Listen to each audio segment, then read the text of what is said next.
Hello, I'm Dr. Laura Murillo, President and CEO of the Houston Hispanic Chamber of Commerce. We're very happy to have one of our corporate partners here with us today to talk to us a little bit more about the work that they do and the services they provide. Joining us is Vice President of Government Affairs and Public Relations, Ezreal Garcia. He's the Director of Emergency Preparedness, Community Health Network. Hello, thank you for having me. Absolutely. Well, first, let me begin by saying thank you for your affiliation with the Houston Hispanic Chamber of Commerce. We appreciate that, and we want to make sure that the folks watching and listening have a better understanding of the work that you all do. So Community Health Network, ICHN, is a private nonprofit health system that serves Brazoria County, Galveston County, and Harris County. So if you look at some of the services that we provide, primary care, geriatric care, and of course, prenatal women's health, pediatric. We also provide other services, oral health, behavioral health, and pharmacy services throughout all of our locations. We recently expanded into specialty care, so you can now access cancer care services at our locations, cardiology, rheumatology, pulmonology, and a lot of other care. So we're a whole person care organization where we go beyond just the street or adult primary care population.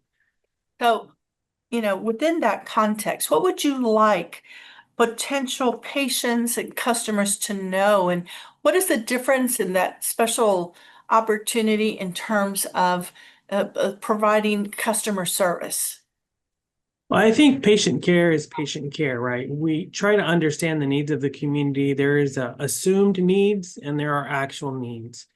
And so what we try to do is understand what our needs, the patients of our needs are, whether they're centered around medical care or whether it's centered around food insecurity, housing, transportation, or other services that may not be primarily centered around medical care.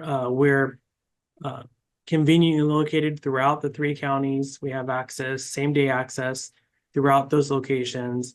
And then as well, of course, we try to strive to be a leader in quality, to improve where we miss the mark, and primarily where care doesn't have to be expensive and it doesn't have to be compromised simply because you may not have the means to access the care.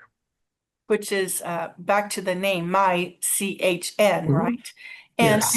if a patient, let's say, starts out in Brazoria County and later moves, and do they have to remain at the Brazoria County location, or they can go anywhere within your network? Anywhere within our network. So Okay. if they decide they want to move to Southwest Houston and there's a clinic there, they can access the health center there. So do you all accept walk-ins, or what's that process like? Yeah, walk-ins, appointments. We have same-day availability for most of our services, including behavioral health, primary care, pediatrics, and oral care. And as you mentioned, it's a one-stop shop within all of the different areas that you all support and provide. Yes, ma'am. We believe that each person's care is unique to them, and so we have to modify how we deliver that care to ensure their needs are met. Wonderful. Is there anything else that you would like to share with the audience? We're just grateful to be a part of the Houston Hispanic Chamber of Commerce, grateful to be a part of the greater Houston community, and looking forward to the expansion that we have going on. We're expanding. We opened up a Westwood location off of Southwest Houston, and we are excited to open up our new MyCHN Wood Forest off of I-10. So we're really grateful to be a part of the community, and there are more opportunities that we will be expanding into the greater Houston area. Well, on behalf of the Houston Hispanic Chamber of Commerce, our staff and our board, we want to say thank you to MyCHN for all that you do and the wonderful work you're doing in the greater region. Thank you so much, and we'll see you very, very soon. Bye-bye. Thank you. Bye-bye.